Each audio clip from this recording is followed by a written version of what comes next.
responsibilities and key stakeholders at LPIA to launch the internationally recognized initiative. We're joining more than 180 airports in 26 countries already in the program. NAD is the first organization in the Bahamas to recognize the Sunflower Initiative. It's a way to show our continued commitment to making LPIA a safe, welcoming, and inclusive airport for all. Passengers needing to secure a free sunflower lanyard can email sunflower@nas.bs or call 1242-397-8600. For more information, visit www.nassauLPIA.com.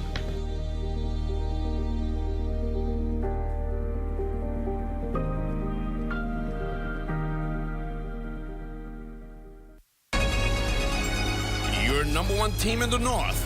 Only the sun covers the Bahamas better. And that concludes the Bahamas Tonight, the Northern Edition. I'm Ramiko Knowles. I'm Shane Stubbs. Have a great weekend, everybody. Here's a live look at the Bahamas Tonight, coming your way next.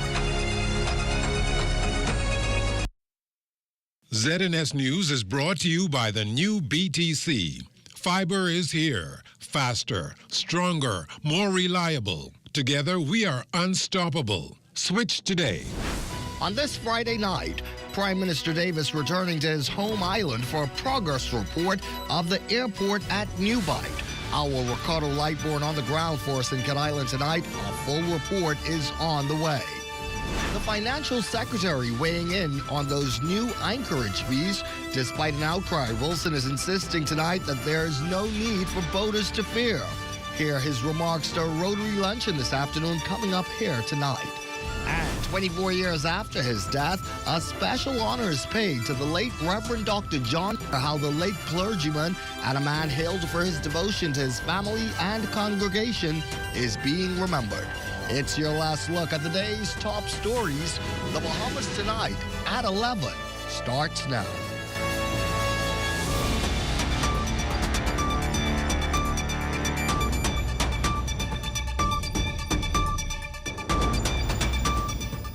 Good evening and thank you for being with us this Friday night. I'm Corvell Pyfrom. The government is investing millions of dollars in the redevelopment of more than a dozen family island airports. This move is expected to spur both foreign and domestic investments. Today, the Member of Parliament for Cat Island, Rumkey, and San Salvador, Prime Minister Philip Davis, assessed construction at the New Bight Cat Island Airport. Our Ricardo Lightborn was there and starts us off here tonight at 11. The work here at the airport in Cat Island is moving in a progressive manner. The Prime Minister stopping in to get a bird's eye view of the progress that's here at the airport. And so far, he's very much so impressed in terms of what's happening here in Cat Island. We are building here a 20,000 square foot terminal building. Plus, we have another building over that will be housing the fire station, office buildings, and other police quarters over there as well. And it's well on the way. You have a tower over there, and you can see how far that is. Tremendous success, tremendous progress. I am so pleased that the contractor chosen for this work has done such a tremendous job and has been moving at a pace that's unbelievable. Tell me, sir, what does this mean for Cat Island?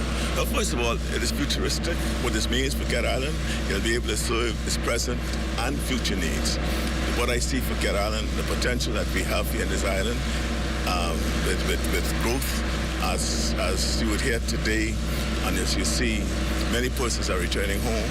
This will be connectivity for this island from all parts of the world.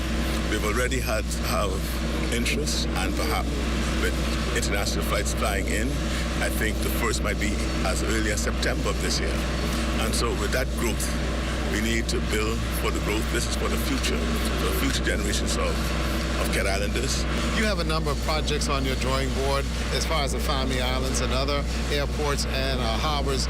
Tell me your take, sir, on where you would like to see these projects go and the future of the Bahamas. Well, where those projects will go is to complete it for the purposes of ensuring that the proper infrastructure in place for what I call opportunities. As you would have known, I have put much emphasis on creating opportunities for Bahamians, and I want to do it island by island. As an island boy myself, the potential of these Family Islands have always been dormant and not awake.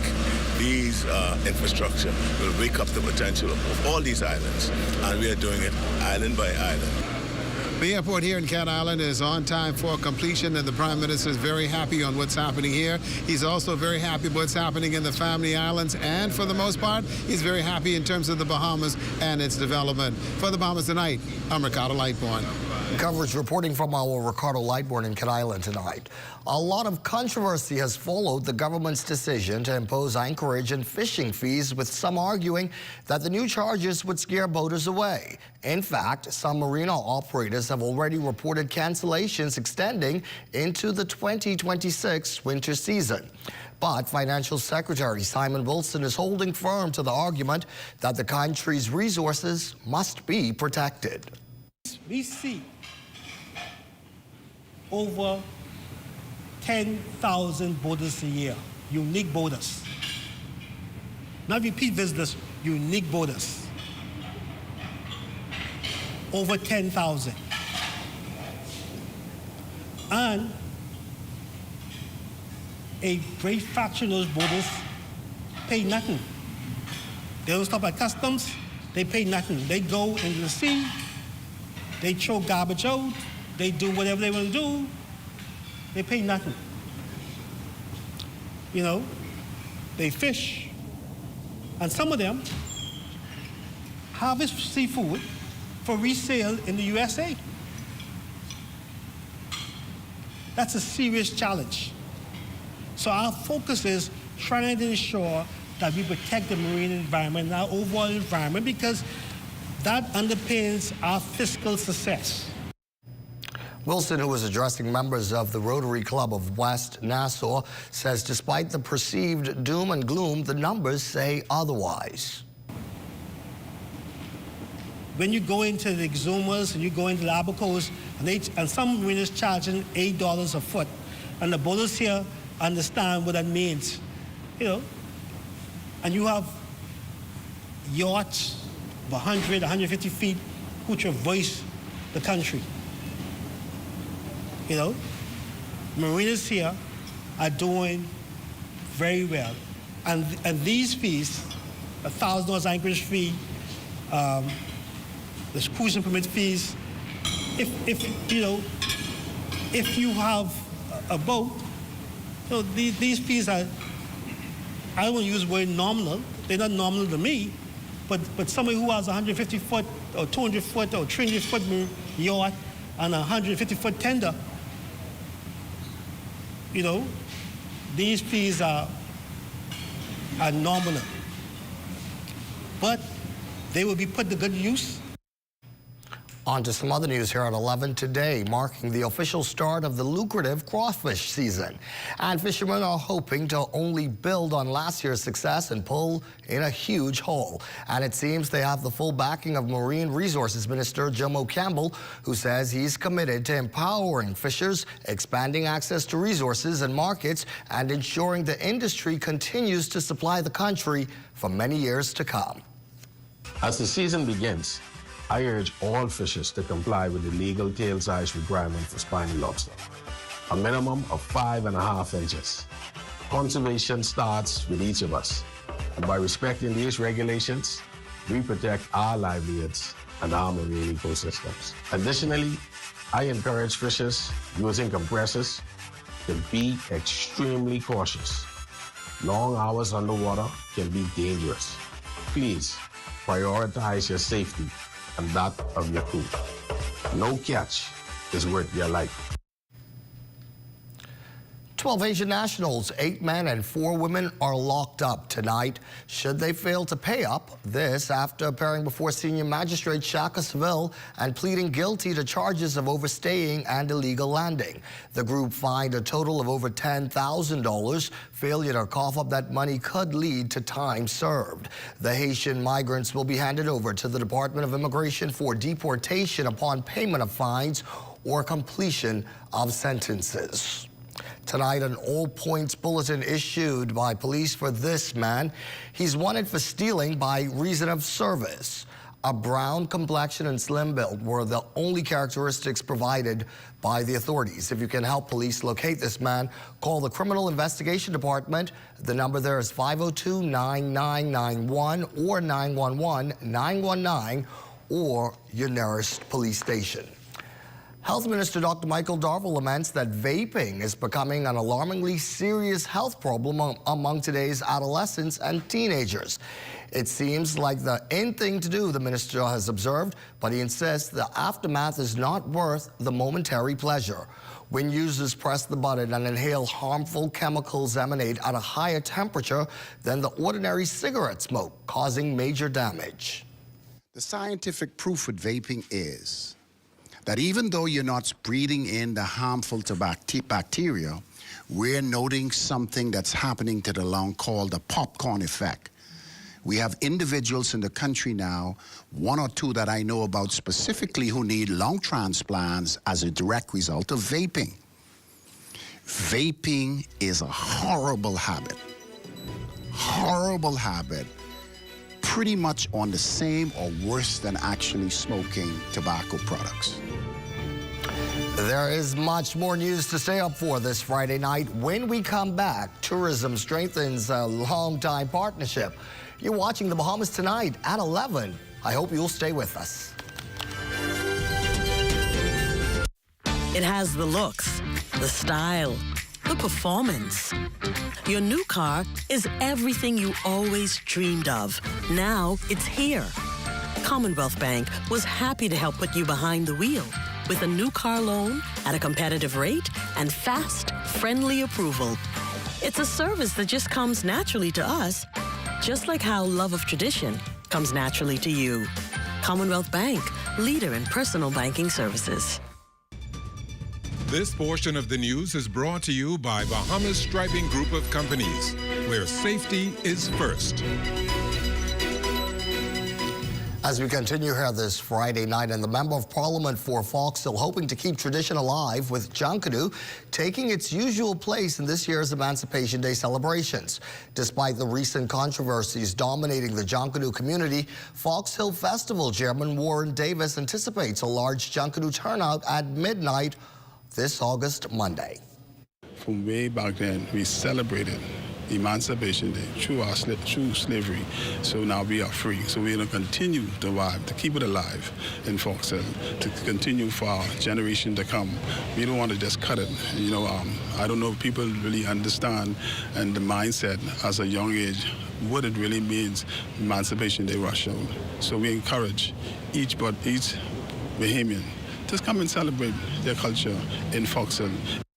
Foxhill Day is a culturally significant day here in the Bahamas as it commemorates the emancipation of enslaved Africans in the Bahamas. Member of Parliament for Foxhill Fred Mitchell believes withdrawing from the Junkanoo rush hours is not only disappointing, but unpatriotic. The colonial government, after the Burma Road riots in 1942, tried to stop Junkanoo and didn't stop it. The people still beat their drums and the cowbells. We expect that will continue on Monday. And so we are appealing to the better nature of all Bahamians to come together on this day to mark the occasion. Since acquiring the historic Buena Vista property, making it now the John Watling's Distillery, offering a rich experience in Bahamian heritage and culture for both residents and visitors alike, the property's operators are impressed with how the site's strong performance and allure as one of the city of Nassau's major attractions continue. Managing partner Pepin Argamasia says it isn't taking all the credit. He believes that John Watling's success is in no small part due to the strong partnerships it has with other local operators. It's actually because of our tour operators. You know, we're free to the public, so we welcome any tour operator to come onto the property. So we have everybody from private Jeep tours to Majestic, Leisure, Bahamas Experience, the Adventures Tour, the bicycle tours, the walk-in tours, the food tours. You know, I believe the last count, we were up at 60-something different tours that come here to John Wilding's Experience to be able to provide an experience to the tours coming to Nassau and to basically enjoy what a lot of people call an oasis within Nassau. Because as you can see, it is a beautiful property. It really is. And Nassau Paradise Island Promotion Board CEO Joy Gibberlew was director of investments during the acquisition of the site and played a crucial role in moving this process forward. She admits she was not instantly sold on the idea of the distillery, but was quickly made a convert. I didn't see what they were seeing at the time, and working with them, because saying, okay, if you believe and if you're that committed to the transformation of this historic Buena Vista site, we will work with you, and to see what they have done and how it continues to evolve. The amount of people who come here, Bahamians, visitors, and enjoy this experience. I'm actually so proud of them. It's a full circle moment, and it's one of those that you look at it and it's like almost a baby that you see it growing up, and yeah, this is a great moment. Chinese-Bahamian relations are not always about signing documents or formality. The Bahamas Chinese Friendship Association held a unique event at Margaritaville last night that was full of excitement. Our Desmond Saunders among those in attendance. It was a night of culture and connection as participants at this year's Bahamas-China Friendship Association calligraphy and wine tasting got an opportunity to engage in basic Chinese language while learning how to write Bahamian phrases using Chinese traditional characters. How to tap into my my artistic background, you know what I mean? Look how beautiful that is. I think it's wonderful, give you exposure to calligraphy writing in Chinese, as well as showing you exactly how Bahamian colloquialism, how we would say, like for instance, I ain't hearing up my head, that's what we say in the Bahamas. And the Chinese pronunciation of that is Wo Bu Zhang Jia Nao Jing. So it's a great cultural experience. Brings us together. To know that the Chinese are interested in us here in the Bahamas and we're interested in them. It's been a great experience so far, just learning about another culture. I'm here with my colleagues this evening from Royal Caribbean, so I just appreciate the fact that I'm invited to this event. These fun cultural sayings like, I ain't hurting my head, translated into Mandarin, traced over canvas with calligraphy brushstrokes to create a wonderful keepsake. The sip and taste also helping to deepen relations between the two countries. The Chinese ambassador to the Bahamas, Her Excellency Yang Jiarong. And Chinese calligraphy has been, of course, the national treasure of China, but also enlisted in the UNESCO Intangible Cultural Heritage, and just like Junkanoo. So I think this, mutual learning and mutual understanding of the other countries' culture is always what this association is doing is really working closely with underprivileged children. And so the funds that will be raised at this event will be used to expose underprivileged children to this culture. They're going to do like a kite making event and fly the kites and really take these children out of their community and show them there's something else in the world that they can experience. At the end of the night, there was friendly collaboration, but most importantly, mutual understanding from both countries. Desmond Saunders, The Bahamas Tonight. Participants of Fort Charlotte's summer camp program Ignite getting a visit from a very special guest on closing day. It was the wife of the Prime Minister, Anne-Marie Davis, who shared a message of encouragement and reflection.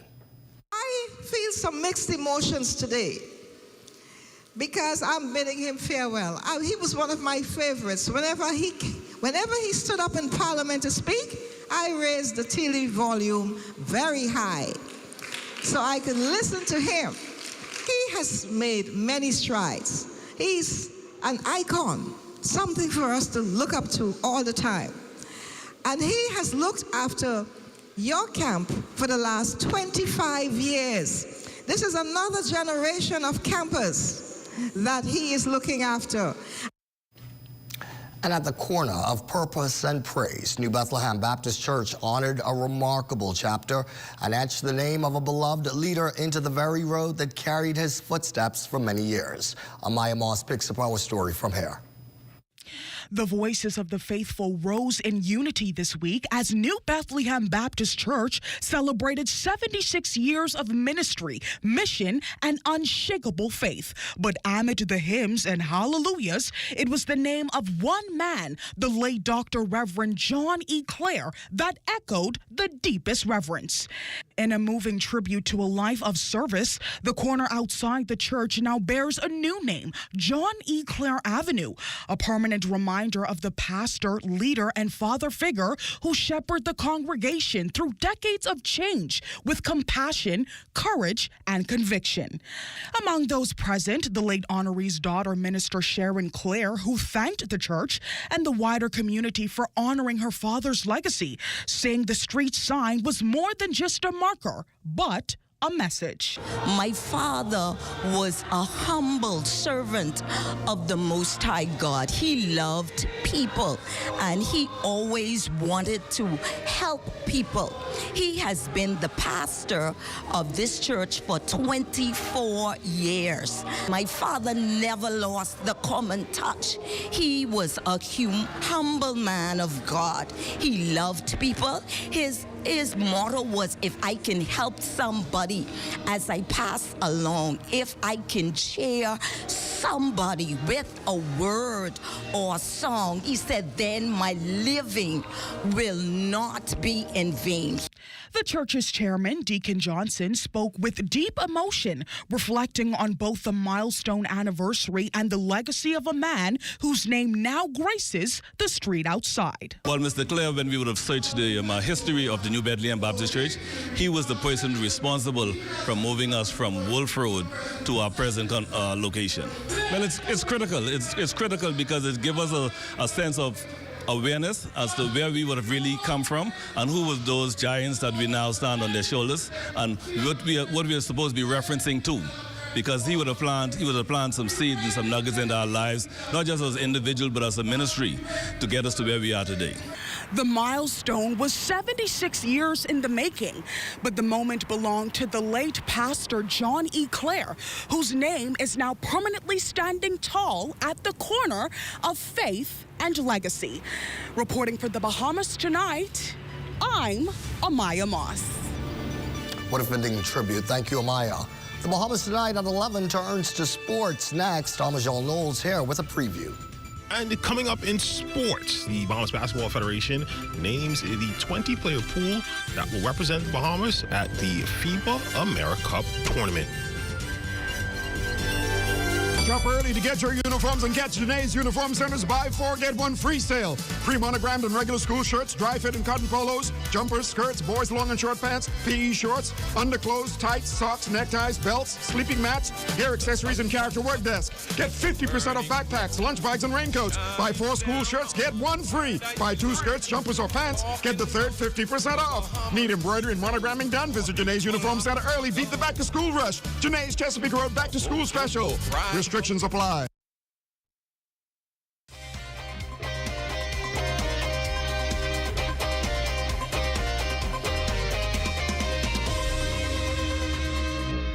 Welcome to your TGIF Sports, everyone. I'm Amajal Knowles, topping sports. The Bahamas Basketball Federation officially revealing their 20-player pool for the upcoming window of the FIBA AmeriCup tournament set to take place in Nicaragua later this month. A look at the pool. Starting things off, we have Nathaniel Bastian, Dominic Bridgewater, Jonquino Burrows, Garvin Clark Jr., Joshua Dames, Rashad Davis, Aaron Gordon, Sammy Hunter, Kenny Isnord, Jackson Jacob, Kai Jones, Dan Radchick and Knowles, Aaron Lavardi, Franco Miller Jr., Dewar Miller Sr., Isaiah Mobley, Travis Munnings, Godfrey Rowe III, and finally, Kenton Smith. Of course, again, the FIBA AmeriCup tournament set to take place in Nicaragua later this month. So in hoops this weekend, he's a part of the national team program, but is making his presence felt at the collegiate level. After Chicago State, Dayton Aubrey is expected to play his final season at the University of New Mexico. But before then, he plans to give back here at home through his ballhead camp set to tip off Saturday at the Kendall G. Isaacs Gym. I just want to give the kids the experience that I wish I had when I was in high school growing up. Having the opportunity to witness a different perspective of basketball, like, just teaching them different drills and how college offense and defense is run, and, just having guys that been through it and, places where these kids want to be. So, yeah, I just want to give them that experience.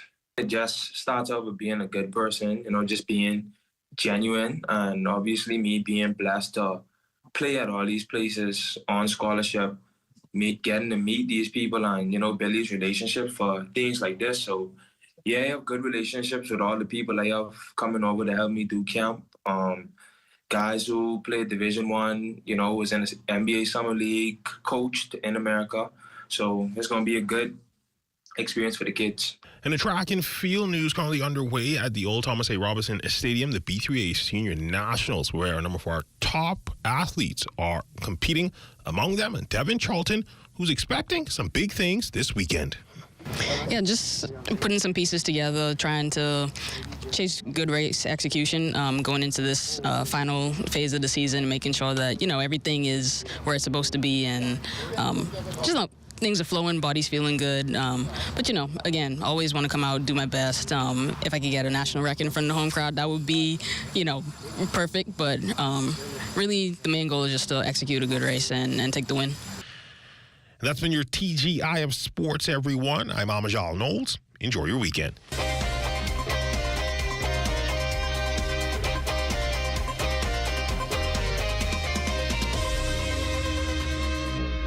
Strong family bonds provide a crucial support system, often filling the gaps that might otherwise lead to reliance on social assistance. If we get the family structure support system right, you won't see adult children willingly putting their parents in senior citizens' homes. You won't see anyone putting children up for adoption. We should be the safety net for when the family begins to have some challenges.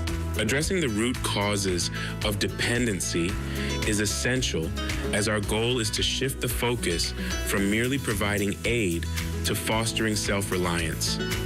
We must be prepared to move persons from dependency to self-sufficiency to economic empowerment. And I'm asking the public to join us on this journey. This has been the Heartbeat Brief, an inside look at the Ministry of Social Services, Information and Broadcasting. Here in the Caribbean region, our climate is changing, resulting in intense heat as temperatures soar. This increase in temperature is having a significant impact on our energy sector. With the increase in temperatures, we, of course, are expecting an increase in the use of electricity or cooling, etc. So there's an increased demand on the utility companies to, provide for that overload on their systems. The hotter it gets, the more energy need there is for cooling among the population, but also the harder it becomes for electricity to be produced. So the efficiency of electricity production is typically also lower when it's really hot.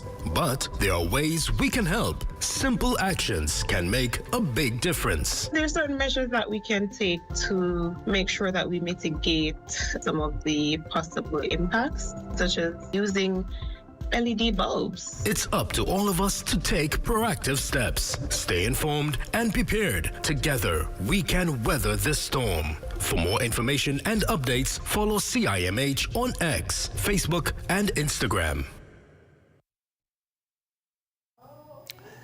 Our chief meteorologist, Basil Dean, has done away with the necktie, which tells us it's Friday.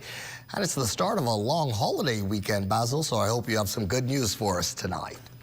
Good evening, Carvel. In the tropics, we are keeping our eyes on this area just off the southeast coast of the United States. We've been having some disorganized thunderstorms here over the past couple of days, and an area of low pressure could form over the next couple of days and move off towards the north and east. And the temperatures around the islands, Marshall, Babico at 90 degrees, 88 in Green Key, also Freeport, Grand Bahama at 88, 87 in the Berry Islands, Allenstown, Bimini 85, 86 in Harbor Island, Rock Sound, Eleuthera 88 degrees, 91 in Black Point, Exuma, out of Stockhead Island at 90, pick up another 91 in Kemp Space or Andros, Fresh Creek, Central Andros 90 degrees, and those 90s extend right into Georgetown, Exuma, Rumkey, and in San Salvador. 89 in Ragged Island, Clarence Sound, Long Island, and Crooked Island, Betsy Bay, Megona at 90, 90 in Acklands, Matchitown, Nagua 84, and the Turks and Caicos Islands at 86 degrees. Satellite pictures showing that tropical wave pushing towards the west near the central parts of the Bahamas. We also have another tropical wave approaching the Lesser Antilles, also moving west at about 10 miles per hour. Forecast tonight, mainly clear, very warm conditions with a low temperature around 81 degrees. And tomorrow, we're looking at partly sunny with a thunderstorm in spots, particularly in the afternoon hours, as your high temperature will climb up to 91 degrees. And the extended weather forecast, 90s are right through the 7-day cycle, and we'll have occasional showers, particularly in the afternoon. And as we head into Friday of next week, we're going to see some gray skies with scattered showers and thunderstorms returning to the area. Carvel?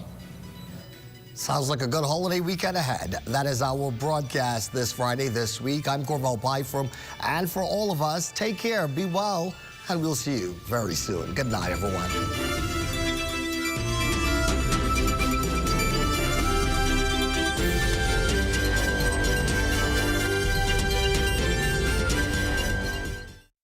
After 66 steps, I'm Matea Cunningham. This is ZNS.